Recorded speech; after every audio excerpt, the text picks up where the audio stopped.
ஆண்டவர் இயேசு கிறிஸ்துவை அறிந்து கொண்டு அவரோடு வாழ்கிற ஒரு வாழ்க்கை எப்படிப்பட்டது? இயேசுவை நாம் இரட்சகராக ஏற்றுக்கொண்டேன், அவரை நோக்கி ஜெபிக்கிறேன், ஜெபத்துக்கு பதில் தருகிறார், அற்புதம் செய்கிறார், இதெல்லாம் சரிதான். அதையும் தாண்டி இயேசு கிறிஸ்துவோட ஒரு அனுபவம், experience with our Lord Jesus. அப்போது இயேசு கிறிஸ்துவோட ஒரு அனுபவம் நமக்கு இருக்க வேண்டும்.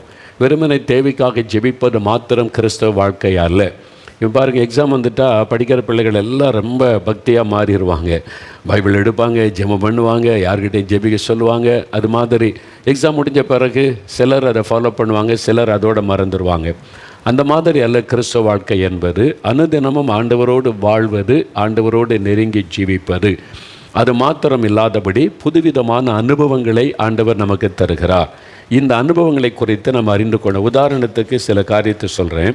யோவான் 1:12 சொல்லுது, இயேசுவை நாம் ஏற்றுக்கொள்ளும் போது தேவனுடைய பிள்ளைகள் என்கிற அதிகாரம் பெறுகிறோம். சில்ட்ரன் ஆஃப் காட் என்று அழைக்கப்படுவது. ரோமர் 8:14 சொல்லுகிறது, ஆவியானவரால் வழி நடத்தப்படும் போது தேவனுடைய புத்திரர் நாம் எண்ணப்படுகிறோம். Sons and daughters of God. அப்போ தேவனுடைய புத்திரர் என்ற ஒரு அனுபவத்தை பெறுகிறோம். நாம் சிலுவை எடுத்துக்கொண்டு இயேசுவை பின்பற்றும் போது டிசைபிள் ஆஃப் ஜீசஸ், இயேசுடைய சீஷர்கள் என்கிற ஒரு அனுபவத்தை நாம் பெறுகிறோம். அதையும் தாண்டி யோவான் 15:15 இயேசு சொல்லுகிறார், இனி நான் உங்களுடைய ஊழியக்காரர் என்று சொல்லாதபடி என் சிநேகிதர் என்பேன், யூ ஆர் மை ஃப்ரெண்ட் என்பதாய் சொல்லுகிறார். அப்போ ஃப்ரெண்ட் ஆஃப் காட். அப்படி ஆவிக்குரிய வாழ்க்கையில் நம்ம வளர்ந்து போக போக ஆண்டவரோடு நெருக்கமான ஒரு அனுபவம் நமக்கு ஏற்படும். இதை குறித்து நம்ம அறிந்து கொள்ள வேண்டும். அப்போ கிறிஸ்தவ வாழ்க்கை என்பது நம்ம தேவைக்காக ஜெபம் பண்ணி அற்புதங்களை பெற்றுக்கொள்வது மாத்திரம் அல்ல. இம்மைக்காக மாத்திரம் நம் ஆண்டவரை தேடினால் எல்லாரை காட்டிலும் பரிதபிக்கப்படத்தக்கவர்களாக இருப்போம் என்று வேதம் சொல்லுகிறது. ஆமாம், அந்த இம்மைக்கான ஆசீர்வாதங்களையும் தாண்டி நம்முடைய சுகம், நம்முடைய ஆசீர்வாதம், நம்முடைய தேவைகள் சந்திக்கப்படுவது, இதையும் தாண்டி ஆண்டவரோடு உள்ள உறவு, அவரோடு உள்ள ஐக்கியம், அதுதான் ரொம்ப முக்கியம். அப்போது இயேசு கிறிஸ்துவை நம்ம சரியாக அறிந்து அதில் நம்ம வளர வேண்டியது அவசியம். எபேசியர் 4:14 வாசிக்கும்போது, நீங்கள் குழந்தைகளாக இருக்கக்கூடாது, குழந்தைகளாக இல்லாதபடி வளரும்படிக்கு என்று சில ஆலோசனைகள் சொல்லப்படுகிறது. அப்போ நம்ம குழந்தைகளாக இயேசு கிறிஸ்துக்குள்ளே நம்ம ஆண்டவருக்குள்ள ஒரு குழந்தையாக இருக்கிறோம், அப்படி இருக்கக்கூடாது. ஒரு குழந்தை பிறந்திருக்குது, 5 வயசு வரைக்கும் தொட்டிலே இருந்தால் பெற்றோருக்கு சந்தோஷமாக, இது என்ன இந்த குழந்தை வளரவே மாட்டேங்குது, இப்படியே இருக்குது அப்படின்னு சொன்னால் எந்த பெற்றோருக்கும் சந்தோஷம் கிடையாது. அவள் ஆண்டு வளர வேண்டும். அதே மாதிரி நம்ம குழந்தைகளாக இராதபடி ஆவிக்குரிய வாழ்க்கையிலே முதிர்ச்சி பெற்றவர்களாக நம்ம ஆவிக்குரிய வாழ்க்கையிலே வளர வேண்டும் என்று ஆண்டவர் விரும்புகிறார். அதனால் தான் எபேசியர் 4:11 பூரண புருஷராகும் வரைக்கும், அதாவது ஒரு ஆவிக்குரிய வாழ்க்கையில் ஒரு பூரணமான அனுபவத்தை நம்ம பெற்றுக்கொள்ள வேண்டும். இன்னும் குழந்தைகளாகவே நம்ம இருக்கக்கூடாது. அதனால்தான் ஒவ்வொரு அனுபவங்களை தெளிவாய் பெற்றுக்கொள்ள வேண்டும் என்று ஆண்டவர் விரும்புகிறார். ஒரு 2 வசனத்தை நம்ம வாசித்துட்டா அதை பற்றி நமக்கு விளங்கும். இனி உங்களுக்கு பகிர்ந்து கொள்ள போகிற காரியம் எப்படிப்பட்டது என்று பாருங்கள். கொலேசியர் வேத புஸ்தகத்தில் கொலேசியர் எடுத்துக்கொள்ளுங்க, 1 28-29. அதாவது புதிய ஏற்பாட்டில் 275 பக்கம் எடுத்துக்கொள்ளுங்க. அந்த வசனத்தை நீங்கள் பாருங்கள். 28-29. எந்த மனுஷனையும் கிறிஸ்து இயேசுவுக்குள் தேறினவனாக நிறுத்தும்படிக்கு இயேசுவையே நாங்கள் அறிவித்து, எந்த மனுஷனுக்கும் புத்தி சொல்லி, எந்த மனுஷனுக்கும் எல்லா ஞானத்தோடும் உபதேசம் பண்ணுகிறோம். அதற்காக நான் எனக்குள்ளே வல்லமையாய் கிரிய நடப்பிக்கிற அவருடைய பலத்தின்படியே போராடி பிரயாசப்படுகிறேன். பவுல் அப்போஸ்தலன் ஒரு அருமையான தேவ மனிதர் விசுவாசிகளுக்கு சொல்லும் பொழுது அவர் சொல்லுகிறார், அதாவது நீங்கள் கிறிஸ்துவுக்குள்ளே தேறினவர்களாக இருக்க வேண்டும்.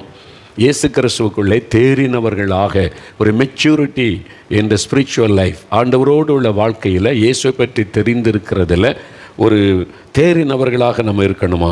அதனால் அவர் சொல்ல, நாங்கள் இயேசுவையே உங்களுக்கு அறிவிக்கிறோம். அதான் சொல்ல, இயேசுவை நீங்கள் அறிவிக்கிறோம், இயேசுக்குள்ளே உங்களுக்கு புத்தி சொல்லுகிறோம், உங்களுக்கு உபதேசம் பண்ணுகிறோம் என்பதாக சொல்ல. எதற்காக இந்த புத்தி சொல்கிறது, உபதேசம் பண்ணுறது எல்லாமே அவங்க இயேசுக்குள்ளே தேறினவர்களாக மாறணும். ஒவ்வொருவரும் ஏதோ பைபிள் வாசிக்கிறோம், ஜெபிக்கிறோம், நமக்கு தேவை வந்தால் இயேசுகிட்டே கேட்குறோம், இயேசு அற்புதம் செய்கிறாரு, அதோடு நின்று விடுவது அல்ல, அதையும் தாண்டி கிறிஸ்தவ வாழ்க்கை என்பது தேவனோடு கூட நெருக்கமாய் வாழுகிற ஒரு உன்னதமான அனுபவம். அதை குறித்து நம்ம அறிந்து கொள்ள வேண்டியது அவசியம். அதுக்கு தான் இந்த ஊழியங்கள் எல்லாமே. இன்றைக்கி சபைகளை பார்க்குறோம், எங்களை மாதிரி சுவிசேஷ ஊழியங்களை பார்க்குறோம். எதுக்காக இந்த ஊழியங்கள் எல்லாமே? எபேசியர் 4ஆம் அதிகாரம் எடுத்துக்கொள்ளுங்கள், பைபிளை திருப்பங்க. எபேசியர் 4ஆம் அதிகாரம் எடுத்துக்கொள்ளுங்கள், 266வது பக்கம் புதிய ஏற்பாட்டில். அதில் 11, 12, 13, 14 ஒரு 4 வசனம் வாசிக்கலாமா? கவனிங்க, பைபிளை திறந்துட்டிங்களா? 266வது பக்கம் புதிய ஏற்பாட்டில் எபேசியர் 4ஆம் அதிகாரம் 11ஆம் வசனத்தில் பாருங்கள். நாம் அனைவரும் தேவனுடைய குமாரனை பற்றும் விசுவாசத்திலும் அறிவிலும், இயேசு கிறிஸ்துவை பற்றும் விசுவாசத்திலும் அறிவிலும் ஒருமைப்பட்டவர்களாகி கிறிஸ்தவனுடைய நிறைவான வளர்ச்சியின் அளவுக்கு தக்க பூரண புருஷராகும் வரைக்கும். பார்த்தீங்களா, நம்ம பூரண புருஷராகணுமா? ஆண்டு சொல்கிறாரு, நீங்கள் குழந்தைகளாகவே இருக்கக்கூடாது, நீங்கள் பூரண புருஷராக வளரணும், உங்களுடைய ஆவிக்குரிய வாழ்க்கையில் முதிர்ச்சி உங்களுக்கு வேணும் அப்படின்னு ஆண்டவர் சொல்கிறார். அப்போ அதுக்காக பரிசுத்தவான்கள் சீர் பொருந்தும் பொருட்டு, நீங்கள் ரட்சிக்கப்பட்டவங்க நான் பரிசுத்தவான் தான், ஆனால் சீர் பொருந்தணும். ரட்சிக்கப்பட்டவர்களும் இயேசுவுக்குள்ளாக அந்த அனுபவத்தை பெற்றவங்களும் சீர் பொருந்த வேண்டும். இன்னும் சீர்படுத்த வேண்டிய காரியம் இருக்கும், அதை சீர்படுத்தணும். சுவிசேஷ ஊழியத்தின் வேலைக்காக ஆண்டவருடைய பிரதான கட்டளையை நிறைவேற்றணும், சுவிசேஷத்தை மற்றவர்களுக்கு அறிவிக்கணும். கிறிஸ்துவின் சரீரமாகிய சபையானது பக்தி விருத்தி அடைவதற்கு, சபை என்றால் சபைக்கு வரக்கூடிய தேவ பிள்ளைகள், அவங்களுக்குள்ள பக்தி விருத்தி வரணும். சர்ச்சுக்கு போகிறீங்களே, என்ன வளர்ச்சி காணப்படுது? ஏதோ சர்ச்சுக்கு போகிறோம், எழும்புறோம், உட்காரோம், பாட்டு பாடுறோம், காணிக்கு போகிறோம், வந்துடுறோமா? உங்களுடைய பக்தி விருத்தி ஆகி இருக்குதா? இயேசுவின் மேலே அன்பு விருத்தி ஆகி இருக்குதா? அவர் மேலே விசுவாசம் விருத்தி ஆகி இருக்குதா? இயேசு கிறிஸ்துவோடு கூட நெருக்கமாய் வாழுகிற உங்களுடைய ஆவிக்குரிய அனுபவத்தில் ஒரு விருத்தி காணப்படுதா? அது இல்லாவிட்டால் என்ன பிரயோஜனம்? அப்போ நம்ம பக்தி விருத்தி அடைவதற்கு தான் இந்த ஊழியங்கள் எல்லாமே. அதுதான் 13ஆம் வசனத்தில், அதுக்கு தான் சிலரை அப்போஸ்தலராகவும், சிலரை தீர்க்கதரிசிகளாகவும், சிலரை சுவிசேஷகர்களாகவும், சிலரை மேய்ப்பராகவும், சிலரை போதகராகவும் ஆண்டவர் ஏற்படுத்தி இருக்கிறார். அப்போ 5 விதமான ஊழியம். அதற்கு அப்போஸ்தல ஊழியம், தீர்க்கதரிசிகள் ஊழியம், சுவிசேஷ ஊழியம், மெய்ப்பர். இந்த மெய்ப்பர்கள் தான் பாஸ்டர்ஸ், போதகர்கள். சர்ச்சை நடத்துகிறாங்கல்ல, மெய்ப்பர்கள். அப்புறம் போதகர்கள், டீச்சிங் பண்ணுறவங்க, பைபிளில் டீச் பண்ணுறவங்க. இந்த மாதிரி 5 விதமான ஊழியமும் இன்றைக்கு உலகத்தில் நடைபெற்று கொண்டிருக்கிறது. எல்லாரும் ஒரே மாதிரி ஊழியம் கிடையாது. இப்போ நான் சில நாட்டுக்கு இப்போ இலங்கைக்கு போனால், இலங்கைக்கு மலேசியாலாம் போனால் பாஸ்டர் அப்படின்னு தான் சொல்லுவாங்க. என்ன ஆக்சுவலாக நான் பாஸ்டர் கிடையாது, நான் மெய்ப்பன் அல்ல. நான் பாஸ்டர் கிடையாது, எனக்கு சபை கிடையாது, சபை நடத்துகிற ஊழியம் கிடையாது. நான் ஒரு சுவிசேஷகன், எவாஞ்சலிஸ்ட், அதனால் சகோதரர் அப்படின்னு சொல்லுவாங்க. ஆனால் அந்த சில தேசங்களில் அந்த பாஸ்டர் ஊழியம் ஒன்று தான் தெரியும், வெறும் சர்ச்சு, அந்த பாஸ்டர். அதனால் எல்லோரும் ஊழியம் செய்தால பாஸ்டர்னு சொல்லுவாங்க. ஆனால் வேதத்தில் சொல்லப்பட்டது 5 விதமான ஊழியம். சிலர் அப்போஸ்தலர்கள், சிலர் தீர்க்கதரிசிகள், சிலர் பாஸ்டர்ஸ், போதகர்கள், சிலர் என்னை போல சுவிசேஷகர்கள், சிலர் டீச்சிங் பண்ணுறவங்க, டீச்சர்ஸ், பைபிளை டீச் பண்ணுறவங்க. இப்படி 5 விதமான ஊழியங்கள் இருக்கிறது. இதை நீங்கள் புரிந்து கொள்ளணும், அறிந்து கொள்ளணும். இதை பற்றி வேதம் தெளிவாக சொல்லுகிறது. இந்த எல்லா ஊழியமுமே ஜனங்கள் பக்தி விருத்தி அடையணும், இயேசுக்களை முதிர்ச்சி அடையணும், அவங்க பரிபூரணப்படணும். அதற்கு தான் இந்த ஊழியங்கள் எல்லாமே என்பதாய் பார்க்கிறோம். அதனால் தான் 14ஆம் வசனத்தில், நாம் இனி குழந்தைகளாயிராமல் நாம் வளருகிறவர்களாக இருக்கும்படிக்கு அப்படி செய்தார். குழந்தைகளாகவே இருக்கக்கூடாது, நீங்கள் ஆவிக்குரிய வாழ்க்கையில் வளரணும் என்பதற்கு தான் இதெல்லாம் ஆண்டவர் நமக்கு வாய்ப்பு தருகிறார். அப்போ எதுக்கு இந்த மாதிரி ஜெபிக்கலாம் வாங்க நிகழ்ச்சி, வேத வசனங்கள், அப்போ தீர்க்கதரிசியினுடைய செய்திகள், ஜபங்கள் எல்லாமே நாம் எல்லாருமே இதை கேட்கிறவங்க தேறினவர்களாய் மாறணும். அப்போ நீங்கள் ஆவிக்குரிய வாழ்க்கையில் வளர வேண்டும், முதிர்ச்சி அடைய வேண்டும் என்று ஆண்டவர் விரும்புகிறார். அதற்கு தான் பலவிதமான அனுபவங்களை வேதத்தில் பார்க்கிறோம்.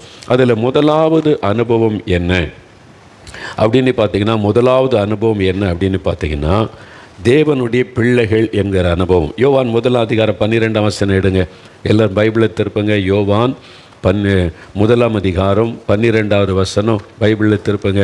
நிறைய பேர் புதுசாக இயேசுவை நீங்கள் இப்போ தான் ஏற்றுக்கொண்டிருக்கிறீங்க, அவரால் சுகம் பெற்றிருக்கிறீங்க, அற்புதம் பெற்றிருக்கிறீங்க, இப்போ தான் பைபிள் வாங்கி வாசிக்க ஆரம்பிச்சிருக்கிறீங்க. அப்போ இயேசுவோடு உள்ள அனுபவம் என்பது என்ன? நம்ம ஒரு தேவைக்காக ஜெபிக்கிறோம், அற்புதத்துக்காக ஜெபிக்கிறோம், இயேசு அற்புதம் செய்கிறார், அது மட்டும்தானே கிறிஸ்துவ வாழ்க்கைனா? இல்லை. அதில் இருக்கிற அடிப்படையான காரியங்களும் நம்ம கட்டாயம் அறிந்திருக்க வேண்டும். அதில் யோவான் 1:12 அதில் 124 பக்கம் பாருங்கள். புதிய ஏற்பாட்டில் என்ன சொல்லப்பட்டு, இயேசுவின் நாமத்தின் மேல் விசுவாசம் உள்ளவர்களாய் அவரை ஏற்றுக்கொண்டவர்கள் எத்தனை பேர்களோ அத்தனை பேர்களும் தேவனுடைய பிள்ளைகளாகும்படி அவர்களுக்கு அதிகாரம் கொடுத்தார். தேவனுடைய பிள்ளைகள் என்கிற அதிகாரம் இதான் முதல் அனுபவம். நான் தேவனுடைய பிள்ளை அப்படின்ற முதல் அனுபவம். இதுதான் முதல் அனுபவம். நான் சென்னையில் இருந்தப்போ நாங்கள் பாடி என்கிற இடத்துல இருந்தேன். நான் இப்போ ஸ்கூலில் படிக்கும்போது நான் கிறிஸ்தவன் அல்லாதவனா இந்துவாக இருந்தபோது ரொம்ப பக்தியாக இருப்பேன். நான் காலையில் எழுமுன்னா சாமி கும்பிட்றது, சாயங்காலம்னா சாமி கும்பிட்றது ரொம்ப பக்தியாக இருப்பேன். நாங்கள் ஒரு லைன் வீட்டில் 6 குடும்பத்தார் இருந்தோம். 6 குடும்பத்தில் ஒரே ஒரு கிறிஸ்தவ குடும்பத்தார் இருந்தாங்க. அவங்க பேசும்போதெல்லாம் சொல்லுவாங்க, நாங்கள் ஆண்டவருடைய பிள்ளைகள், எங்கள் காரியத்தை ஆண்டவர் பார்த்துக்குவார். நாங்கள் தேவனுடைய பிள்ளைகள், எங்கள் காரியத்தை தேவன் பார்த்துக்கொள்வார். அடிக்கடி அது சொல்லுவாங்க. அதை கேட்ட உடனே எனக்கு ஒரு பக்கம் கோபம் வரும். இவங்க மட்டும்தான் கடவுள் பிள்ளைகளா, அப்போ நான் இல்லையா? நான் தான் கடவுள் மேலே பக்தியாக இருக்கிறேனே அப்படிலான்னு சொல்லி நான் அப்படி நினைக்கிறது உண்டு. ஆனால் ஒரு நாள் நான் வாய் திறந்து சொன்னதில்லை, நான் கடவுளுடைய பிள்ளை, தேவனுடைய பிள்ளை சொல்லக்கூடிய தைரியமும் இல்லை, சொன்னதும் இல்லை. அவங்களுக்கு அந்த அனுபவம் இருக்குது சொல்கிறாங்க. நமக்கு அதை கேட்டோன்னே கோபம் வருது, ஆனால் நமக்கு சொல்ல முடியல அந்த அனுபவம் இல்லாததுனால. அப்போ அந்த அர்த்தம் எனக்கு ஆரம்பத்தில் புரியலை. ஆனால் சில வருடங்கள் கழித்து நான் ரட்சிக்கப்பட்டு தேவனுடைய பிள்ளை என்கிற அனுபவத்தை பெற்ற போது தான் அது எனக்கு தெரிந்தது. இது சும்மா சொல்லுகிற ஒரு வார்த்தை அல்ல, இது ஒரு அனுபவம். Experience with the heavenly father, the experience with Jesus, அந்த ஆண்டவரோடு உள்ள ஒரு அனுபவம். அதைத்தான் அந்த எக்ஸ்பீரியன்ஸை தான் அதை உணர்ந்ததுனால அவங்க தைரியமாக சொல்கிறாங்க. எனக்கு வெறும் பக்தி தான் இருந்ததை தவிர கடவுளோடு கூட ஒரு அனுபவம் இல்லை. பக்தியாக பிரார்த்தனை பண்ணுவோம், வேண்டுதல் செய்வோம், தேவைக்காக வேண்டிக் கொள்வோம், நமக்காக குடும்பத்துக்காக, அவ்வளோதான் தெரியும். அப்போ வேண்டிக் கொள்ளும், அங்கேருந்து பதில் வருதான்னு கூட தெரியாது. இந்த மாதிரி அனுபவங்கள் இல்லை. ஆனால் இந்த அனுபவம் இந்த ஆண்டவர் இயேசு கிறிஸ்துவுக்குள்ளே வரும்போது ஒரு தனிப்பட்ட ஒரு அனுபவம் இருக்கிறது என்பதை அதன் பிறகு தான் நான் அறிந்து கொண்டேன். அதில் முதல் அனுபவம் பாருங்கள், யோவான் 1:12 வாசிக்கிறபடி தேவனுடைய பிள்ளைகள் என்கிற ஒரு அனுபவம். தேவனுடைய பிள்ளை என்கிற அனுபவம் இது எப்படி கிடைக்கிறது? இயேசு கிறிஸ்து மேல் விசுவாசம் வைத்து அவரை ஏற்றுக்கொள்ளும்போது. எங்கே ஏற்றுக்கொள்வது?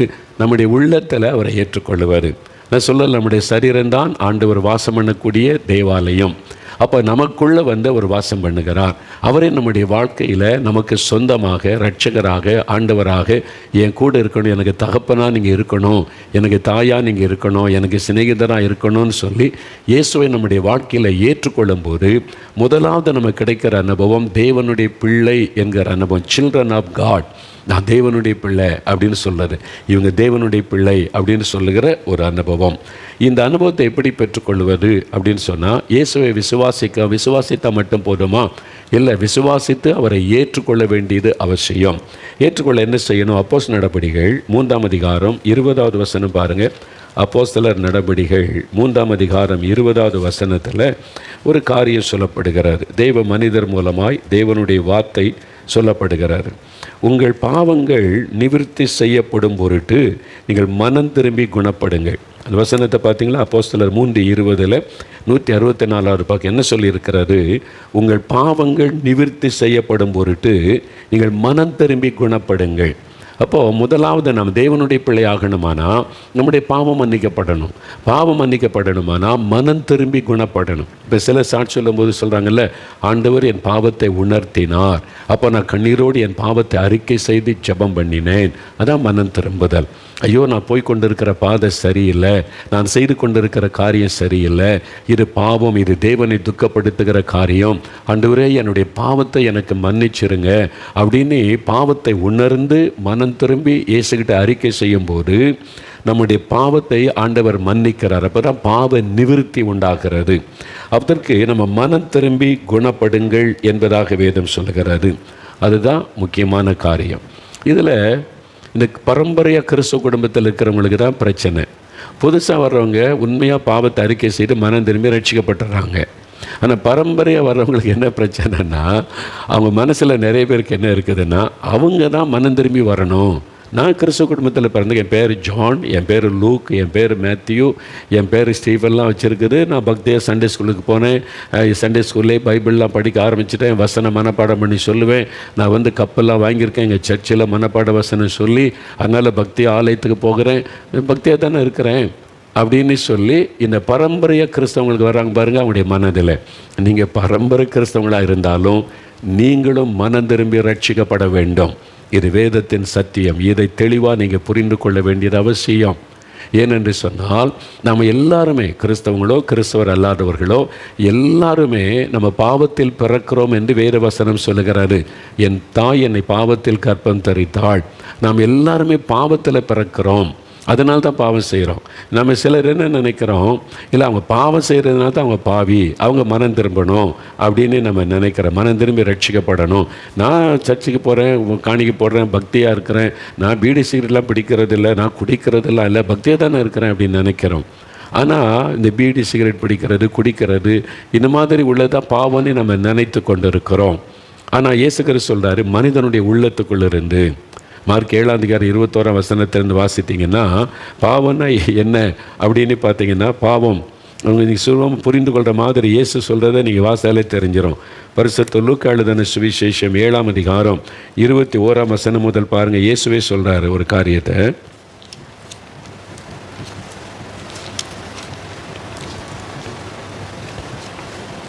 அன்றைக்கி பரிசுத்த மார்க் எழுதின சுவிசேஷம் 7:21 நீங்கள் பாருங்கள். மன்னிக்கவும், மார்க் 7:21.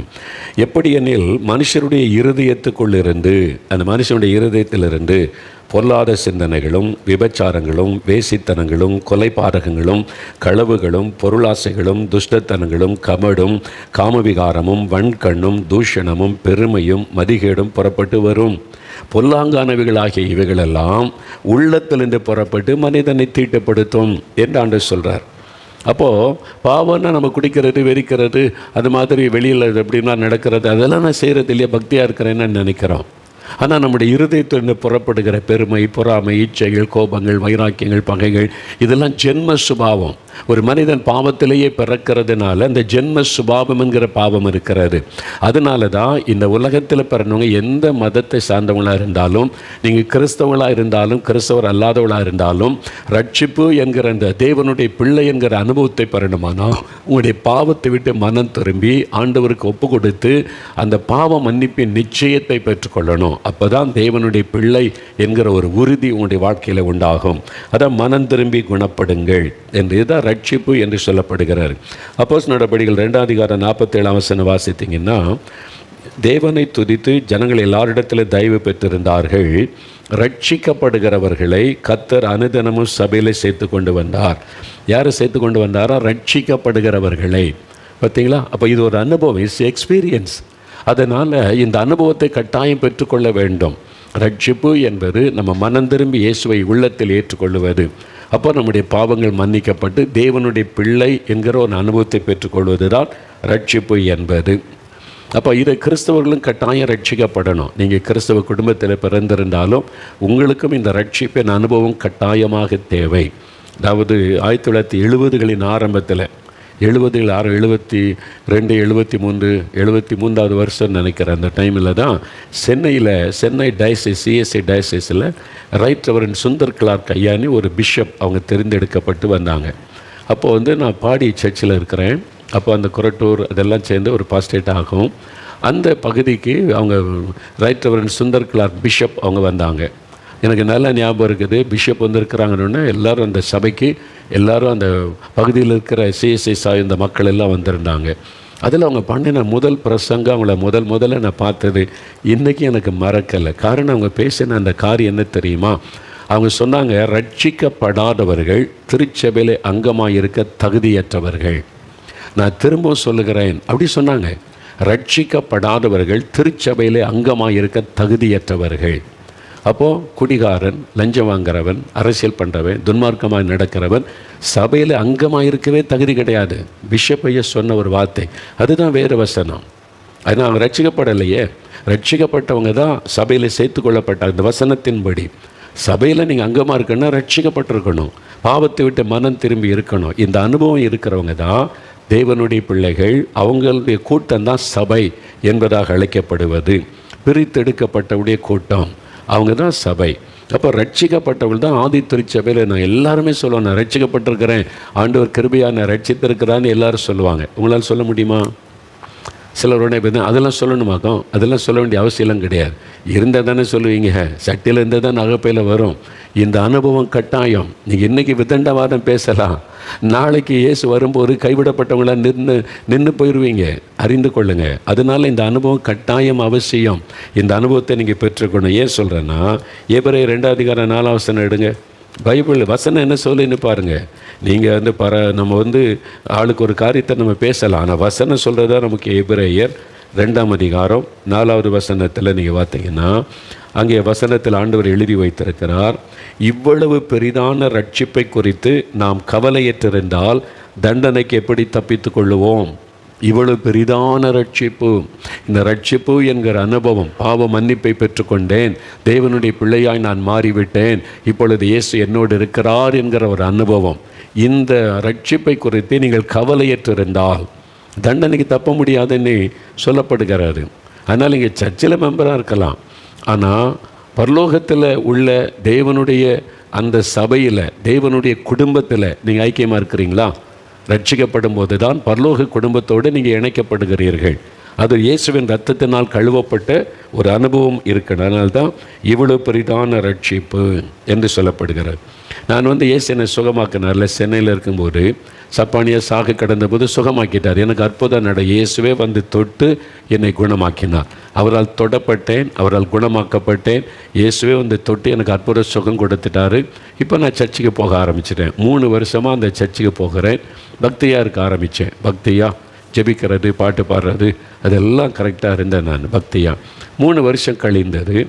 அப்போது தினம் பைபிள் வாசிப்பேன், ஜெபம் பண்ணுவேன். அது மாதிரி பக்தியாக கிறிஸ்தவ பக்தி எனக்குள்ளே இருந்தார். 3 வருஷம் கழித்து நான் காலேஜில் படிக்கிற ஃபஸ்ட் இயர், அந்த பியூசி படிக்கிற டைமில் ஒரு நண்பர் என்கிட்ட கேட்டார், நீங்கள் ரட்சிக்கப்பட்டிருக்கீங்களா அப்படின்னு கேட்டார். அப்போ நான் திருப்பி கேட்டேன், அப்படின்னா என்னது அப்படின்னு. அப்போது 3 வருஷமாக சர்ச்சுக்கு போகிறேன், பைபிள் வாசிக்கிறேன், ஜெபிக்கிறேன். இந்த ரட்சிப்பின் அனுபவம்னா எனக்கு தெரியலை, யாரும் சொல்லலையே. சபையில் அதை பற்றி சொன்னதானே தெரியும், ரட்சிப்பின் அனுபவத்தை பற்றி சொல்லவில்லை. அப்படின்னா என்னது அப்படின்னு கேட்டேன். அவர் என்ன ஆச்சரியமாக பார்த்தாரு. அப்போ பைபிளில் சொல்லியிருக்குது, ரட்சிக்கப்பட்டதான் பரலோகத்துக்கு வர முடியும். ரட்சிக்கப்பட்டவங்க பேர் தான் ஜீவ புத்தகத்தில் எழுதப்படும். ரட்சிக்கப்படாவிட்டால் நீங்கள் இந்த தண்டனைக்கு தப்ப முடியாதுன்னு பைபிள் இருக்குதே சொன்னால், அதுனா என்னது? நான் தான் பைபிள் வாசிக்கிறேன், ஜெபிக்கிறேன், பக்தியாக இருக்கிறேன்ல, இந்த பக்தியெல்லாம் செல்லுபடி ஆகாது. அவர் துன்மார்க்கனையும் சர்மார்க்கனையும் சங்கரிப்பேன்னு எழுதப்பட்டிருக்கிறாரு. அனுபவம் வேணும், இயேசுவோட ஒரு அனுபவம், பர்சனல் ரிலேஷன்ஷிப் வித் காட். நீ காணி கொடுக்கலாம், என்ன வேணாலும் செய்யலாம், பக்தியாக இருக்கலாம். உங்களுக்கு ரட்சிக்கப்பட்ட அனுபவம் இருக்குதா அப்படின்னு உங்களுக்கு தெளிவாக தெரியணும். அது எப்படி சொல்ல முடியும் அப்படின்லாம் சொல்லுவாங்க.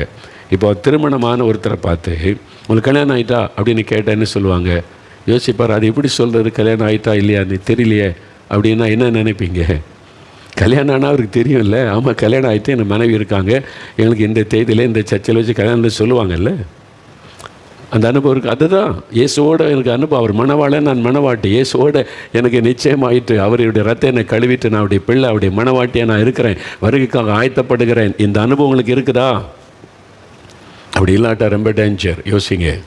நீங்கள் இந்த ரட்சிப்பை குறித்த கவலையிட்டு இருந்தால் தண்டனைக்கு தப்ப முடியாது. இன்றைக்கி வர கிறிஸ்தவர் அல்லாதவங்கெல்லாம் ரட்சிக்கப்பட்ட அனுபவம் பற்றி என் பாவத்தை இயேசு மன்னிச்சிட்டாரு, சந்தோஷம் தந்திருக்கிறாரு, நான் இயேசு அறிவிக்கிறேன்னு சொல்கிறாங்கல்ல, அந்த அனுபவத்தை பெற்றவங்க. அதனால தான் அவ்வளோ சந்தோஷமாக அவங்க ஷேர் பண்ணுறாங்க, சந்தோஷமாக சொல்கிறாங்க. உங்களுக்கு இருக்குதான்னு யோசித்து பாருங்கள். அப்போது கிறிஸ்தவ வாழ்க்கையில் முதல் அனுபவம் ரட்சிக்கப்பட்ட அனுபவம். எனக்கு பதில் சொல்லத்தில் ரட்சிப்புன்னு தெரியல. அதுக்கப்புறம் ஸ்டூடெண்ட்ஸுக்காக ஒரு ப்ரேயர் வச்சுருந்தாங்க. அந்த ஜெபத்துக்கு நான் போயிருந்தேன். சில வாலிபர்கள் சாட்சி சொன்னாங்க, ஆண்டவர் என் பாவத்தை உணர்த்தினார், என் பாவத்தை விட்டு நான் மனம் திரும்பி அறிக்கை செய்து ஜெபம் பண்ணினேன், ரட்சிப்பின் நிச்சயத்தை ஆண்டவர் எனக்கு தந்தார், அதெல்லாம் சொன்னாங்க. சொன்னபோது எனக்கு ரொம்ப ஆச்சரியம், இப்படியெல்லாம் ஒரு அனுபவம் இருக்குதா? இதெல்லாம் யாருமே எனக்கு சொல்லித் தரலையே. பைபிள் வாசிக்கணும், ஜெபிக்கணும், சர்ச்சுக்கு போகணும், காணிக்கு போகணும், இதானே சொல்லி கொடுத்தாங்க. அதனால நான் பைபிள் வாசிக்கிறேன், ஜெபிக்கிறேன், பக்தியாக இருக்கிறேன், சர்ச்சுக்கு போகிறேன், காணிக்கு போடுறேன், எல்லா சபை ஊழியத்தெல்லாம் பங்கு பெறேன், இதான் எனக்கு சொல்லி கொடுத்தாங்க, அதான் செய்கிறேன். ஆனால் எனக்கு இந்த அனுபவம் இல்லையே. நான் தேவனுடைய பிள்ளையா அப்படின்னு தைரியமாக சொல்லக்கூடிய அனுபவம் எனக்கு இல்லையே. என் பாவம் மன்னிக்கப்பட்டுட்டு அப்படின்னு சொல்லக்கூடிய அனுபவம் எனக்கு இல்லையா. பக்தியாக இருக்கிறேன், அவ்வளோதான். அப்போ ஆண்டவர் என்னோட இடைப்பட ஆரம்பித்து எனக்கு இந்த அனுபவம் வேணும், எனக்கு இந்த எக்ஸ்பீரியன்ஸ் இல்லையே, இந்த அனுபவம் வேணுன்ற ஒரு தூண்டுதல், ஒரு பாரம் உண்டானது. அப்போ அந்த கூட்டத்தை நடத்தி கொண்டிருந்தவங்க டாக்டர் மாசில்லா தாஸ் என்று சொல்லி அருமையான ஒரு தெய்வ மனிதர். அப்போ நான் பொன்னேரியில் காலேஜில் படித்து கொண்டிருந்த சமயம் அவங்ககிட்ட போய் நான் எனக்கு ஏதாவது சொல்லுங்கள் அப்படின்னு கேட்டேன். எனக்கு பயம் வேறு அவங்ககிட்ட போய் பேசுகிறதுக்கே. ஆனால் அவங்க அந்த மாதிரி செய்திலாம் கொடுப்பாங்க. நல்ல ஒரு தெய்வ மனிதர். அதனால் அவங்க கூட்டம் முடிஞ்சிட்டு வாலிபர் கூட்டம் நின்று கொண்டு இருக்கிறாங்க. எனக்குள்ள ஒரு ஆசை, எனக்கு இந்த அனுபவம் இல்லையே, வேணுமேன்னு சொல்லி நான் அவங்கள்ட்ட போய் மெதுவாக கேட்குறேன், எனக்கு ஏதாவது சொல்லுங்கள் அப்படின்னு கேட்டேன். ஏசாயா 59 அதிகாரம் முதல் 2 வசனம் வாசித்து ஜெபம் பண்ணு அப்படின்னு சொன்னாங்க. அவ்வளோதான், வேறு ஒன்றும் அவங்க எனக்கு சொல்லவே இல்லை. ஏசாயா 59 அதிகாரம் முதல் 2 வசனம் வாசித்து ஜெபம் பண்ணு அப்படின்னாங்க. நான் உடனே வீட்டில் போய் அந்த வசனத்தை புரட்டி வாசிக்கிறேன். இதோ ரட்சிக்கக்கூடாதபடிக்கு கர்த்தருடைய கரை குறுகி போகவும் இல்லை, கேட்கக்கூடாதபடிக்கு அவருடைய செவி மந்தமாகவும் இல்லை. உங்கள் அக்கிரமங்களே உங்களுக்கும் உங்கள் தேவனுக்கும் நடுவாக பிரிவினை உண்டாக்குகிறது. உங்கள் பாவங்களே அவர் உங்களுக்கு செவி கூடாதபடிக்கு அவருடைய முகத்தை உங்களுக்கு மறைக்கிறது. இந்த வசனத்தை நான் திரும்ப திரும்ப திரும்ப வாசித்தேன்னா அந்த வசனத்தின் மூலம் ஆண்டவர் பேச ஆரம்பித்தார். ஏன்னா நான் இந்துவாக இருக்கும் போதே தெய்வத்தை தேடினேன். ரொம்ப தாகத்தோடு தெய்வத்தை நான் தேடுவேன். கோயிலில் போய் சுற்றி உட்காந்து மண்டபத்தெல்லாம் உட்காந்து தெய்வத்தை பார்க்கணும், தெய்வத்தோடு பேசணும். ஏன்னா அந்த ராமாயண மகாபாரத கதையெல்லாம் என்னுடைய பாட்டி சொல்லி கொடுத்து, அவள் கடவுள்னா இந்த மாதிரி மனிதனோடு உறவாடணும், பேசணுப்போ என்கிட்ட பேசணுமே, அந்த மாதிரிலாம் தாகத்தோடு நான் தெய்வத்தை தேடினவன். அதனால் அந்த வசனத்தோட ஆண்டவர் சொல்கிறாரு, உங்ககிட்ட பேச நான் ஆயத்தமாக இருக்கிறேன், நீ என் முகத்தை பார்க்கலாம், என் குரலை கேட்கலாம், ஆனால் உன்னுடைய பாவம் தான் தடையாக தர போட்டு நிற்கிது, உன்னுடைய பாவம் தான் அதுக்கு தடையாக இருக்கிறது அப்படின்னு இந்த வசனத்தை கொண்டு ஆண்டவர் பேசின போது தான் எனக்கு விளங்கிட்டு. உடனே நான் திருப்பி கேட்டேன், அது நான் என்ன பாவம் செய்கிறேன் ஆண்டவர்? ஒரு பீடி சிகரெட் கூட நான் பிடிச்சதில்லை, நான் என்ன குடிக்காது செஞ்சேன் குடித்ததில்லை, விபச்சாரம் பண்ணதில்லை, நான் இந்த பாவத்தில் செய்யலை. அது மாதிரி எனக்குள்ளே பல கேள்வி எழும்புது. அப்போது அது மாதிரி பாவம் செய்தவங்க தான் நான் மனம் திரும்பணும், குடிகாரங்க மனம் திரும்பணும், விபச்சாரக்காரன் மனம் திரும்பணும், கொலைகாரன் மனம் திரும்பணும், அது மாதிரி திருடுறவங்க மனம் திரும்பணும். நம்ம அப்படிலாம் ஒன்றும் பண்ணலையே. அப்போது என்னுடைய பாவம் என்னது? எனக்கு ஆண்டவருக்கு நடுவாய் நிற்கிற பாவம் என்னது? நான் பக்தியாக தானே இருக்கிறேன், அப்படி தான் நான் நினைத்தேன். அப்போ ஆண்டவர்கிட்ட போய் கேட்குறேன், என்னுடைய பாவம் உடைய முகத்தை மறைக்கிற உடைய குரல் சத்தத்தை கேட்க முடியல, அப்படி என்ன பாவம் செய்திருக்கிற ஆண்டவரே? அப்படி கேட்டபோது தான் ஆண்டவர் இடைப்பட ஆரம்பித்தார். இன்றைக்கி ஒரு சாட்சி வாசித்தவரில் அந்த மகள் போய் ஆண்டவர்கிட்ட கேட்டாங்க, ஏன் என் ஜெபத்துக்கு பதில் தர மாட்டேங்கிறீங்க, ஏன் என்னை சுகமாக்க மாட்டேங்கிறீங்க, என்கிட்ட என்ன குறை இருக்குது ஆண்டவர், என்னிடத்தில் என்ன பாவம் இருக்குதுன்னு கேட்டபோது ஆண்டவர் பேசினார். நீ செல்ஃபோனை இப்படிலாம் பயன்படுத்துகிறல்ல, இதுக்கெல்லாம் அடிமையாக இருக்கிறல்ல அப்படின்னு அதை விட்டு அப்போ தான் அவங்க மனம் திரும்புகிறாங்க. நம்ம நிறைய பேர் அப்படி தான் நினைக்கிறேன், தப்பு. நான் பக்தியாக இருக்கேன், சர்ச்சுக்கு போகிறேன், காணி கொடுக்குறேன், தினம் பைபிள் வாசிக்கிறோம், ஜெபிக்கிறோம், எங்கள் வீட்டில் குடும்ப ஜெபம்லாம் இருக்குது, எல்லாமே இருக்கலாம். நீங்கள் ரட்சிக்கப்பட்டிருக்கீங்களா? தேவனுடைய பிள்ளை அப்படின்ற அனுபவத்தை பெற்றிருக்கிறீங்களா? I am a child of God, இயேசு என்னுடைய தகப்பன், அவர் நான் பிள்ளை அப்படி நிச்சயம் உங்களுக்கு இருக்குதா? அதான முக்கியம். அப்போது நான் ஆண்டவர்கிட்ட போய் கேட்குறேன், இது எப்படி ஆண்டவரே, நான் என்ன பாவம் செய்துட்டேன் அப்படின்னு பேசும்போது தான் ஆண்டவர் ஆவியானவர் என் இருதயத்தை திறந்து எனக்கு காண்பித்தார். என் உள்ள அப்போ தான் ஆண்டவர் சொன்னார், அவன் இருதயத்திலிருந்து புறப்படுகிற பாவங்கள், உங்கள்கிட்ட கோபம் இருக்குல்ல, எரிச்சல் இருக்குல்ல, பொறாமை இருக்குல்ல, வாலிபத்தின் பாவங்கள் இருக்குல்ல, இச்சை இருக்குதுல்ல, ஆமாம் இதெல்லாம் இருக்குது. அப்போ இந்த பாவத்தை விட்டு நீ மனம் திரும்பணும். நீ நினைக்கிற பாவனை குடிக்கிறது, வெறிக்கிறது, கொலை செய்கிறது அதான் பாவம் நீ நினைக்கிற. உன்னுடைய தவறான சிந்தை, தவறான பார்வை, தவறான நோக்கம் அதெல்லாம் கூட தான் பாவம். அப்போ தான் எனக்கு தெரிந்தது. ஆண்டவர் அதை உணர்த்தின போது ஆண்டவரிடத்தில் கண்ணீரோடு அறிக்கையிட்டு, ஆண்டவரே என் பாவத்தை எனக்கு மன்னிச்சிருங்கன்னு ஜெபம் பண்ணேன். கண்ணீரோடு அழுது ஒப்பு கொடுத்து ஜெபம் பண்ணினேன். நான் சின்ன வயதுலேருந்து செய்கிற பாவத்தெல்லாம் உணர்த்தி, அதெல்லாம் எங்களுக்கு பாவமாக எங்களுக்கு சொல்லிக் கொடுக்கல, தெரியாது. நான் இந்து மார்க்கத்தில் இந்து குடும்பத்தில் பிறந்து வளர்ந்ததுனால பக்தியாக இருக்கிறது ஒன்று தான் சொல்லிக் கொடுத்தாங்களே தவிர வேறு இது பாவம் செய்யக்கூடாதுன்னு சொல்லிக் கொடுக்கல. நாங்கள் சின்ன பையனை ஸ்கூலில் படிக்கிற காலத்தில் லீவு நாள் குரூப்பாக சேர்ந்தானே அடுத்த ஆள் தோட்டத்தில் நுழைஞ்சிருவோம். மாங்காய் பறிக்கிறது, தேங்காய் பறிக்கிறது எல்லாம் திருட்டு, அது ஒரு ஜாலியாக திருடிட்டு வந்துடுவோம். வீட்டுக்கு வருவாங்க, உங்கள் பிள்ளைகள் உங்கள் பையன் பாருங்கள், எல்லோரும் சேர்ந்து எங்கள் தோட்டத்தை மாங்காய் பறிச்சுட்டாங்க, தேங்காய் பறிச்சுட்டாங்கன்னா இது ஒரு பெரிய கம்ப்ளைண்ட்டா, இந்த வயசில் அது செய்கிறதப்பாங்க. எங்களை கூப்பிட்டு தப்பு, அடுத்தவங்க தோட்டத்தில் பறிக்க, நம்ம தோட்டத்தில் இருக்குல்ல அதை பறிங்க, இதுக்கு அடுத்த தோட்டத்தில் போய் மாங்காய் பறிக்கிற, தேங்காய் பறிக்கிறேன்னு சொன்னதே கிடையாது. இது பாவம், இது தப்புன்னு என்ன அதெல்லாம் கிடையாது. பக்தியாக இருக்கிற ஒன்று தான் தெரியும், சாமி கும்பிடு பக்தியாக அவ்வளோதான் தெரியும். பாவம், இந்த பாவத்தை விட்டு மனம் திரும்பணும், இதை செய்யக்கூடாது என்பதெல்லாம் சொல்லப்படவில்லை. ஆனால் ஆண்டவர் அதை எனக்கு உணர்த்தினார், இதெல்லாம் நீ செய்த பாவம், ஐயோ இதெல்லாம் பாவம்னு யாருமே எங்களுக்கு சொல்லிக் கொடுக்கல ஆண்டவரே, என்னை மன்னியும். நான் ஆண்டவர்கிட்ட அழுது கண்ணீரோடு ஒப்பு கொடுத்து ஜெபம் பண்ணினேன். பெற்றோருக்கு அம்மாவை எதிர்த்து பேசினார். உடன் பிறந்தவங்ககிட்ட அந்த கோவப்பட்டு சண்டையிட்டார். எல்லாத்தையும் ஆண்டவர் உணர்த்தினார். நான் அறிக்கையிட்டு உடனே நான் ஜெபம் பண்ணினேன். ஆண்டவரே, நான் இந்த பாவெல்லாம் செய்திருக்கிறேன், என்னை மன்னியும் என்று என்னுடைய பாவங்களை அக்கிரமங்களை அறிக்கையிட ஒரு பாரம் என்னை விட்டு இறங்குவதை நான் உணர்ந்தேன். எனக்குள்ள இருக்கிற ஒரு பாரம் கொஞ்சம் கொஞ்சமாக இறங்குவதை உணர்ந்தேன். ஒரு நாள் ராத்திரி 9 மணிக்கு நான் போய் மாடியில் முழங்கால் போட்டேன். இன்றைக்கு எனக்கு இந்த நிச்சயம் வேணும், என் பாவம் மன்னிக்கப்பட்ட நிச்சயத்தை எனக்கு தரணும் ஆண்டவரே, அந்த சந்தோஷம் எனக்கு வேணும் அப்படின்னு சொல்லி தேவ சமூகத்தில் நான் காத்திருந்து ஜெபித்தேன். அப்போ ஆவியானவர் உணர்த்துகிற பாவத்தையெல்லாம் அறிக்கையிட்டு ஜெபித்தேன். அதிகாலை 4 மணிக்கு ஆண்டவர் என்னோடு பேசுவதை என்னால் தெளிவாய் கேட்க முடிந்தது. மகனே என்று ஆண்டவர் அழைத்தார்.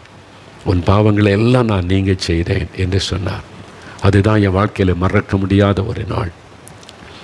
1972 வருஷம் மார்ச் மாதம் 18ஆம் தேதி அதிகாலை நேரத்தில் ஆண்டவர் என்னை சந்தித்து அவருடைய பிள்ளை என்கிற அனுபவத்தை தந்தார். அதுக்கு தான் என்னுடைய லைஃப்பில் ஒரு பெரிய சேஞ்ச். 3 வருஷம் நான் பக்தி உள்ள கிறிஸ்தவனாக தான் இருந்தேன். பைபிள் வாசித்தேன், ஜெபம் பண்ணேன், சர்ச்சுக்கு போனேன், காணிக்கை போட்டு சபையில் நடக்கிற எல்லா ஊழியத்திலும் பங்கு பெற்றேன், எல்லாம் இருந்தது. ஆனால் இயேசுவோட பர்சனல் ரிலேஷன்ஷிப் எனக்கு இல்லை. அன்றைக்கு என்னை ஒப்பு கொடுத்து ஜெபித்து ஆண்டவர் என்னோடு இடைப்பட்ட போது அவர் என்னுடைய பாவத்தின் பாரம் எல்லாம் போய்விட்டார். இயேசு வந்து எனக்குள் வாசம் பண்ணி கொண்டு இருக்கிறதை உணர முடிந்தது. அது எவ்வளோ பெரிய சந்தோஷம் தெரியுமா, எவ்வளோ பெரிய மகிழ்ச்சி தெரியுமா. உள்ளத்தில் அந்த மகிழ்ச்சி பொங்குகிறாரு. அந்த அதிகாலை நேரத்தில் சந்தோஷமாக அவரை துதித்து பாடி மகிழ்ந்தேன். அதுக்கு முன்னாலேயும் பாட்டு பாடியிருக்கேன். உதட்டில் இருந்து தான் அந்த பாட்டு. உள்ளத்தின் சந்தோஷத்தின் பொங்கி பாடினது இல்லை. அந்த ரட்சிப்பின் அனுபவம் பெற்ற பிறகு தான் உள்ளத்தின் ஆழத்திலிருந்து அப்படியே ஆண்டவரை துதித்து பாடுகிற சந்தோஷம் உள்ளத்தில் உண்டானது. அப்போ இந்த மாதிரி ரட்சிக்கப்பட்ட அனுபவம் அந்த சமயத்தில் ஆண்டவர் சொன்னார். வந்து நினச்சேன், இயேசு வந்து என்னை தொட்டு குணமாக்கி இருக்கிறாரு, எனக்கு அற்புதம் நடந்திருக்கிற. அப்போ பரலோகத்தில் எனக்கு இடம் இருக்கும்ல. ஆண்டவர் சொன்னார், சுகம் பெறுறதுனால பரலோகத்துக்கு வர முடியாது. நான் தான் உன்னை தொட்டேன், நான் தான் உன்னை குணமாக்கினேன், அதனால பரலோகத்துக்கு வர முடியாது. நீ மனம் திரும்பி ரட்சிக்கப்படணும், அந்த அனுபவத்தை பெற்றுக்கொள்ளணும். இந்த ஆண்டவர் என்னோடு பேசினார். நீங்கள் சுகம் பெறுறதுனாலெல்லாம் பரலோகத்துக்கு வந்துட முடியாது. அதை நீங்கள் விசுவாசத்தோடு கேட்கும்போது இயேசு உங்களுடைய விசுவாசத்தை கனப்படுத்தி சுகம் தருகிறார், விடுதலை தருகிறார். ஆனால் ரட்சிப்பின் அனுபவம் என்பது திட்டமான அனுபவம். அதை நீங்கள் பெற்றுக்கொள்ள வேண்டியது அவசியம். சரி, இந்த ரட்சிப்பின் அனுபவம் பெறும்போது என்ன நடக்கிறது இதை நீங்கள் அறிந்து கொள்ள. நிறைய பேர் ஒப்பு கொடுக்குறீங்க. அற்புத பெருவிழா டைம் இந்த நிகழ்ச்சியெல்லாம் அவனுடைய பாவத்தை அறிக்கை செய்து ஒப்பு கொடுத்து, இயேசுவே என் பாவத்தை மன்னிங்க, விடுதலை கொடுங்க, உள்ளத்தில் வாங்கன்னு நீங்கள் ஜெபிக்கிறீங்கள. இப்போ என்ன நடக்குது? ரட்சிக்கப்பட்டேன், ஆண்டவருடைய பிள்ளை ஆயிட்டேன்னா என்ன நடக்கிறது? உண்மையில் சில வேத வசனங்கள்லேருந்து நம்ம அறிந்து கொள்ள முடியும். முதலாவது அப்போஸ்தலர் நடபடிகள் 26ஆம் அதிகாரம் 18வது வசனம் பாருங்கள். பைபிளை பாருங்கள். நீங்கள் பெற்றுக்கொண்ட அந்த ரட்சிப்பின் அனுபவம், இயேசுவை ஏற்றுக்கொண்ட அனுபவம்னா அது என்னது, அதை பற்றி முழுமையாக நீங்கள் தெரிந்து கொள்ளணும். அதுதான் ஆண்டவர் விரும்புகிறார். நம்ம எதில் அரைகுறையாக இருக்கக்கூடாது, முழுமையாக பூரணமாக அறிந்துகளாக இருக்கணும்னு ஆண்டவர் விரும்புகிறார். அப்போஸ்தலர் 26:18வது வசனம் பாருங்கள். அவர்கள் என்னை பற்றும் விசுவாசத்தினாலே பாவ மன்னிப்பையும் பரிசுத்தமாக்கப்பட்டவர்களுக்குரிய சுதந்திரத்தையும் பெற்றுக்கொள்ளும்படியாக அவர்கள் இருளை விட்டு ஒளியினிடத்திற்கும் சாத்தானுடைய அதிகாரத்தை விட்டு தேவனிடத்திற்கும் திரும்பும்படிக்கு நீ அவர்களுடைய கண்களை திறக்கும் பொருட்டு இப்பொழுது உன்னை அவர்களிடத்தில் அனுப்புகிறேன் என்றார். பவுலுக்கு ஆண்டவர் கொடுத்த ஊழியம், நான் உன்னை அனுப்புகிறேன், நீ போய் அந்த மக்களுக்கு சுவிசேஷம் சொல்லி என்ன செய்யணும் அப்படின்னா, மனம் திரும்பும்படிக்கு, அவங்க பாவத்தை விட்டு மனம் திரும்பி இயேசுவை ஏற்றுக்கொள்ளணும், இந்த செய்தியை சொல்லணும். அப்படி அவங்க ஏற்றுக்கொள்ளும் போது என்ன நடக்கிறது? இருளை விட்டு ஒளியினிடத்தில் வருகிறார்கள். அது வரைக்கும் இருள், பாவ இருள், சாப இருளில் இருந்தவங்க ஒரு ஒளி வெளிச்சத்தினிடத்தில் வர்றாங்க. அதனால தான் இயேசு சந்திக்கும் போது பலர் சொல்கிறாங்க, ஒரு வெளிச்சம் என்னை வந்து சந்தித்தது, ஒரு ஒளி என் மீது வந்தப்பட்டது. என்னால் அவர் ஒளியாக இருக்கிற தேவன், இருளை மாற்றுகிற ஒரு தேவன், மனிதனால் உருவாக்கப்பட்ட ஒளி அல்ல, அவர் மெய்யான ஒளி என்று வேதத்தில் சொல்லப்பட்டிருக்கிறார். அப்போ இருளை விட்டு ஒளியினிடத்தில் வருவது. அடுத்தது சாத்தானுடைய அதிகாரத்தை விட்டு தேவனுடைய அதிகாரத்துக்குள் வருவது. நான் ரட்சிக்கப்படுறதுக்கு முன்னால் நான் பக்தியாக இருந்தாலும் கிறிஸ்தவனாக இருந்தாலும் சாத்தானுடைய அதிகாரத்துக்கு உட்பட்டவனாக இருந்தேன். சாத்தான் எனக்குள்ளே பாவத்தை கொண்டு வந்து, பாவ சுபாவத்தை கொண்டு வந்து அதில் அவன் என்னை அடிமையாய் வைத்திருந்தான். ஆனால் ஒரு பக்கம் பக்தி, சர்ச்சுக்கு போகிறது, பைபிள் வாசிப்பது, ஜபம் அதெல்லாம் இருந்தது. ஆனால் உண்மையில் சாத்தான் என்னை அடிமைப்படுத்தி வைத்திருந்தான். ஆனால் இப்போ நான் மனம் திரும்பின போது சாத்தானுடைய அடிமைத்தனத்திலிருந்து விடுதலையாக்கப்பட்டு இயேசுவுக்கு அடிமையாக மாறிட்டு அவருடைய ஆளுகைக்குள்ள அதிகாரத்துக்குள்ளே வந்துட்டு சாத்தானுடைய அதிகாரத்தில் இருந்து விடுதலை பெற்று தேவனுடைய அதிகாரத்துக்குள்ளே வந்துட்டு அதான் ரட்சிப்பு. நான் ரட்சிக்கப்பட்டேன்னு என்ன அர்த்தம்? அதுக்கு முன்னால் சாத்தானுடைய அதிகாரத்துக்குள்ளே இருந்தேன், இப்போ இயேசுடைய அதிகாரத்துக்குள்ளே வந்துட்டேன், சாத்தான்லேருந்து விடுதலை பெற்றுட்டேன், இப்போ நான் இயேசுவின் பிள்ளை. அந்த அனுபவம், இந்த நிச்சயம் நமக்கு இருக்கணும். அதுதான் இந்த ரட்சிப்பின் அனுபவத்தில் உள்ள முக்கியமான காரியம். அடுத்து 1 யோவான் 1ஆம் அதிகாரம் 9வது வசனம் 7வது வசனம் பாருங்கள். 1 யோவான் 1ஆம் அதிகாரத்தில்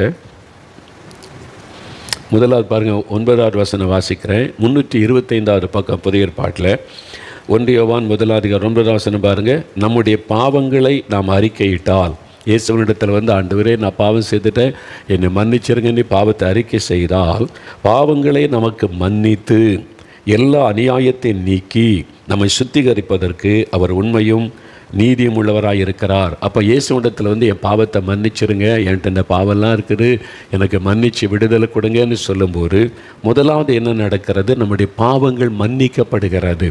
இதுவரை நாம் செய்த எல்லா பாவமும் மன்னிக்கப்படுகிறது.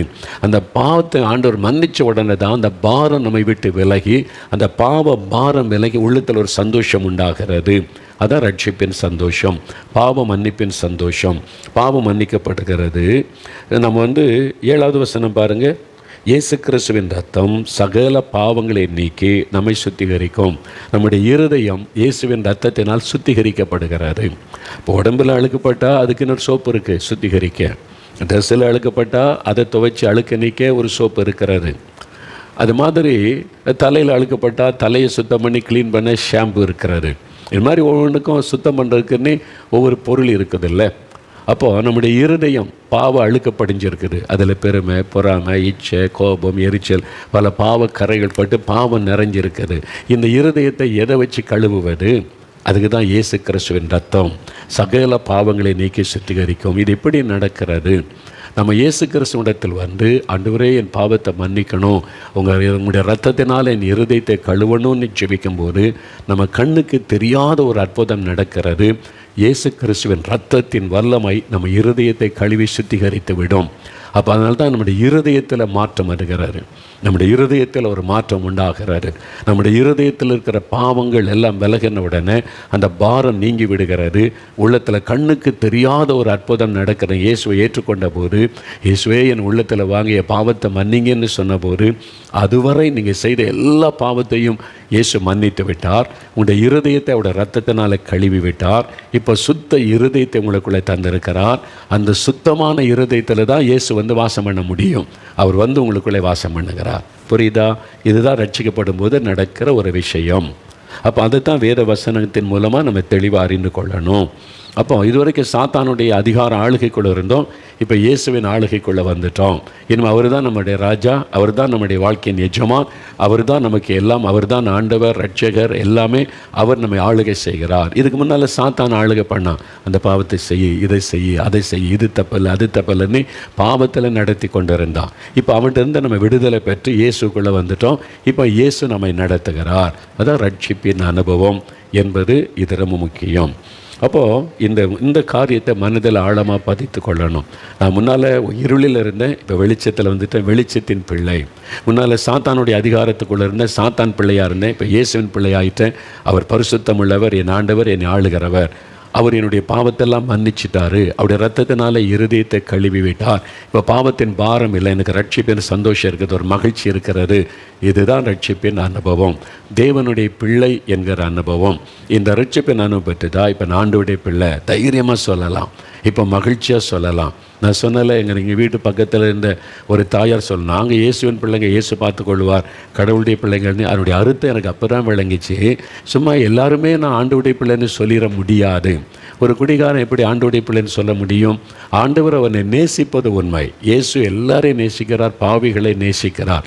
ஆனால் அவருடைய பிள்ளைகள் என்கிற அனுபவத்தை ஒரு பாவி பெறணுமானா பாவத்தை விட்டு மனம் திரும்பி ரட்சிக்கப்படும் போது தான் அவருடைய பிள்ளை என்கிற அனுபவம். நீங்கள் கிறிஸ்துவ குடும்பத்திலே பிறந்து வந்திருந்தாலும், போதகருடைய பிள்ளையாக இருந்தாலும், பிஷப்புடைய பிள்ளையாக இருந்தாலும், பாஸ்டருடைய பிள்ளையாக இருந்தாலும், மனம் திரும்பி ரட்சிக்கப்பட்ட அனுபவத்தை கட்டாயம் பெற்றிருக்கணும். சின்ன வயசுலேருந்து பைபிள் வாசிக்கிறது, ஜெபிக்கிறது, பக்தியாக இருக்குது, சர்ச்சுக்கு போகிறதெல்லாம் நம்ம செய்கிறோம். அது அல்ல. அது இல்லாதபடி இயேசுவை தனிப்பட்ட முறையில் சந்தித்த ஒரு அனுபவம் கட்டாயம் உங்களுக்கு இருக்கணும். இல்லாவிட்டால் இந்த இவ்வளோ பெரிதான ரட்சிப்பை குறித்து யோசிங்க. நான் ரட்சிக்கப்பட்டிருக்கேனா, எனக்கு அந்த அனுபவம் இருக்குதா, அதை குறித்து யோசிங்க. சரியா? இப்போ நம்ம ஒரு நிமிடம் கண்களை மூடி செபிக்கலாம். ஆண்டவரே, இந்த அனுபவத்தை பெறாமல் இருந்தால் எனக்கு இந்த அனுபவம் வேணும். தேவனுடைய பிள்ளை என்கிற அனுபவம், ரட்சிப்பின் அனுபவம், இதை குறித்து தெளிவாக என்கிட்ட பேசினு கேளுங்க. கரம் வைத்துங்க. தகப்பனே, இன்றைக்கு தெளிவாக அநேகரோடு பேசி கொண்டிருக்கிறீர். இந்த ரட்சிப்பின் அனுபவத்தை பெற்றுக்கொள்ளாத இந்த மகன், இந்த மகளோடு தொடர்ந்து இடைபடும்.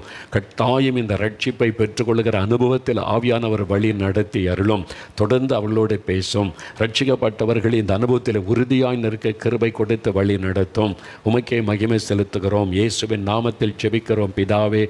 ஆமேன், ஆமேன். என் ஆத்துமாவே கர்த்தரை சோஸ்திரி, என் முழு உள்ளமே அவருடைய பரிசுத்தமுள்ள நாமத்தை சோஸ்திரி. என் ஆத்துமாவே கர்த்தரை சோஸ்திரி, அவர் செய்த சகல உபகாரங்களை மறவாதே. ஆமேன், ஆமேன்.